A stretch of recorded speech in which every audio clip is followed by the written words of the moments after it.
Hello guys, welcome back to my channel. तो आज मैं आपको 6th क्लास की हानि शकल का हु डिड पैट्रिक्स होमवर्क वाला चैप्टर पढ़ाने वाले हूँ। So let's start it. Patrick never did homework, too boring, he said. He played hockey and basketball and Nintendo instead. His teachers told him, Patrick, do your homework or you won't learn a thing. And it's true. Sometimes he did feel like an ignoramus. But what could he do? He hated homework. It means कि Patrick कभी भी अपना कार्य मतलब जो homework जो मिलता था, सपोज उसे कुछ क्वेश्चंस मिले पर वो उसे कभी भी नहीं करता था, कुछ लर्निंग नहीं करता था। वो हमेशा कहता था कि कितना बोरिंग है पढ़ाई करना। वो पढ़ाई करने की जगह hockey, basketball and Nintendo is a type of video game, वो हमेशा वही खेलता रहता था। उसके टीचर्स उससे कहते थे कि पैट्रिक, अगर तुम अपना होमवर्क नहीं करोगे तो फिर तुम्हें कुछ भी नहीं आएगा और तुम्हें अपने फ्यूचर में बहुत प्रॉब्लम्स फेस करनी पड़ेगी। एंड इट्स ट्रू, ऐसा सही है, यही होता है। अगर हम कुछ भी नहीं पढ़ेंगे, अगर हम अपना होमवर्क नहीं करेंगे तो हमें कुछ नहीं आएगा, हमारी लाइफ वेस्ट हो जाएगी, हमें फ्यूचर में प्रॉब्लम्स होगी, राइट। कभी कभी उसे लगता था कि वो उसे कुछ नहीं आता। कभी कभी उसे भी लगता था कि मुझे कुछ नहीं आता, सब उसे इग्नोर करते हैं, कुछ नहीं आता। इग्नोरेमस का मतलब यही होता है जिसे सब इग्नोर करते हैं, और क्योंकि वो कुछ पढ़ता लिखता नहीं है इसलिए इग्नोरेमस, तो उसे इग्नोरेमस जैसा फील होता था। बट क्या कर सकते हैं, उसे होमवर्क करना बिल्कुल पसंद नहीं था। He just hated to do homework. Then one day he found his kid playing with a little doll and he grabbed it away.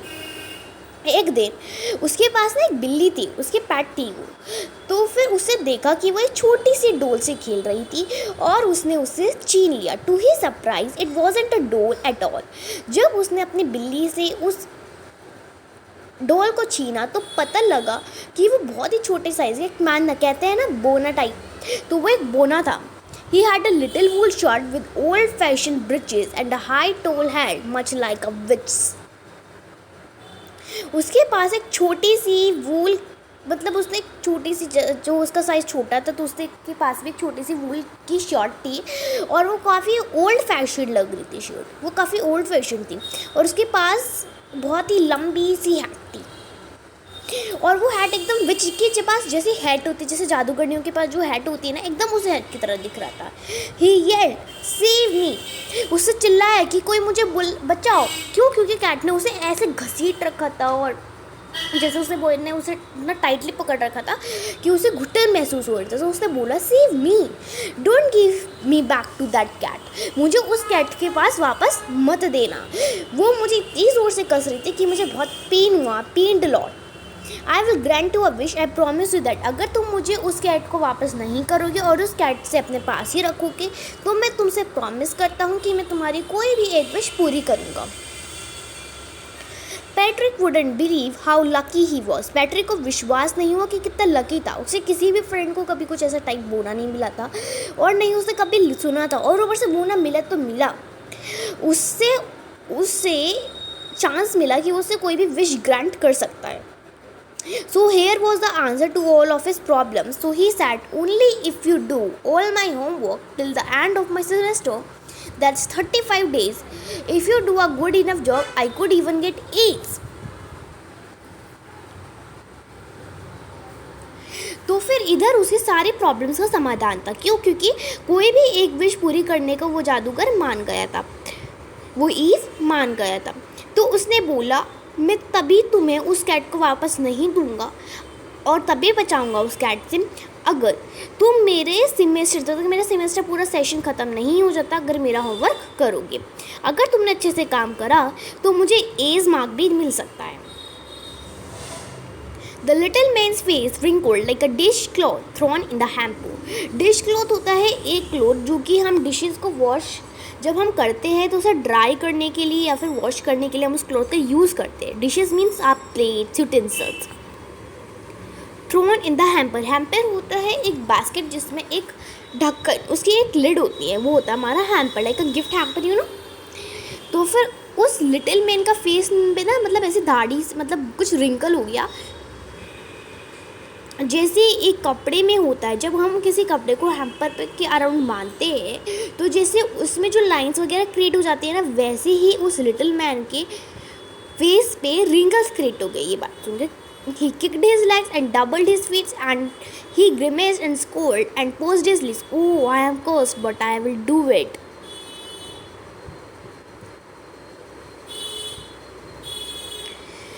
It means that उसने अपने लैग को मतलब ऐसे करो, नो मुझे क्या करना पड़ेगा, और उसने अपने मतलब मुट्ठा बनाया और फिर उसने धीरे से बोला कहते हुए I am cursed but I will do it. मतलब मैं किस दुविधा में फंसी है बट मुझे ये करना पड़ेगा। बट ये बहुत बुरा काम है क्योंकि उस बॉय को अपना होमवर्क खुद करना चाहिए, उसे खुद स्टडी करना चाहिए और इसमें उसे किसी को बिट्रे करना पड़ेगा, यानी कि धोखा देना पड़ेगा। जो उसके टीचर्स होंगे उन्हें उसे धोखा देना पड़ेगा। And true to his word, that little elf began to do Patrick's homework. Except there was one glitch. The elf didn't always know what to do and he needed help. Help me, he had to say. And Patrick would have to help in whatever way. I don't know this word, the elf squeaked while reading Patrick's homework. Get me a dictionary. No. What's even better? Look up the word and sound it out by each letter. जैसा उस little छोटे से बोने ने वो करा था, वादा करा था, वैसे ही उसने अपने वादे को पूरा करा। वो अपने पैट्रिक का होमवर्क कराता था। बट एक प्रॉब्लम थी, there was a glitch. Glitch means a problem. तो एल्फ को हर टाइम हेल्प चाहिए थी। क्यों? क्योंकि उनकी वैसे स्टडी नहीं होती थी या फिर शायद उसे खुद स्टडी में इंटरेस्ट नहीं था। वो हमेशा कहता कि मेरी मदद करो, हेल्प मी। और पैट्रिक को किसी भी तरीके से उसकी मदद करनी पड़ती थी। वो एल्फ कहता मुझे ये शब्द नहीं पता, मुझे एक डिक्शनरी दो, I want to have a dictionary. बल्कि इससे भी अच्छा है तुम इस वर्ड को देखो और इसे प्रोनाउंस करो और फिर मैं उस डिक्शनरी में ढूंढ लूँगा। When it came to maths, Patrick was out of luck. What are timetables? The elf shrieked. Shrieked यानी कि चिल्लाना, like कि क्या है, like we don't know about it. We elves never need it. क्योंकि एल्फ कभी भी मैथ्स नहीं पढ़ते थे, मतलब उनमें कभी मैथ्स पढ़ाई नहीं जाती थी, और अगर पढ़ाई जाती भी थी तो मतलब ईजी उसमें कभी टाइम टेबल्स नहीं पढ़ाए जाते थे। तो जब भी वो मैथ्स के होमवर्क पे आता तो वो मतलब पैट्रिक एकदम दुविधा में फंस जाता था। वो एल्फ पूछता कि टाइम टेबल्स क्या होते हैं, ये टाइम टेबल्स क्या होते हैं। हम बूढ़ों को तो कभी ये सब पढ़ने की ज़रूरत ही नहीं पड़ी। And addition and subtraction and division and fractions. Here, sit down beside me. You simply must guide me. Elves know nothing of human history. To them, it's a mystery. So the little elf, already a shouter, just got louder. Go to the library. I need books, more and more books, and you can help me read them too. और फिर maths में जैसे हम जानते हैं addition होता है, subtraction होता है, डिवीजन होता है, फ्रैक्शंस होते हैं, मल्टीप्लिकेशन होता है, उसे कुछ नहीं आता था। वो कहता था पैट्रिक से कि भाई मेरे पास बैठो और मुझे समझाओ, मुझे कुछ नहीं पता ह्यूमन हिस्ट्री के बारे में। हम एल्फ कुछ भी नहीं जानते ह्यूमंस के बारे में, या फिर वे क्या पढ़ते हैं हम उसके बारे में कुछ नहीं जानते। और लिटिल एल्फ पहले बहुत चिल्लाता था, वो छोटा सा बोला वो और भी तेज़ हो गया और चिल्लाया दैट लाइब्रेरी जाओ, मुझे बुक्स की ज़रूरत है, गेट मी सम बुक्स। और तुम भी मेरी मदद कर सकते हो उन्हें पढ़ने में, because I don't know about letters, तो you would help me to learn that. As a matter of fact, every day in every way the little elf was in nap. Patrick was working harder than ever and was at a drag. He was staying up nights, had never felt so weary, was going to school with his eyes puffed and bleary. Bleary. It means that हर दिन कभी ना कभी जो little elf होता था वो एक nag यानी कि बहुत ही प्रॉब्लम्स क्रिएट करता था, कंप्लेन करता रहता था that I don't know this, I don't know this, get me some books, that and all. Patrick ने कभी भी इतनी मेहनत नहीं की थी, हमेशा जैसा आप जानते हैं वो गेम्स पर खेलता रहता था, कभी भी उसने इतनी मेहनत नहीं करती जितनी वो अब कर रहा था उसे हेल्प करने में।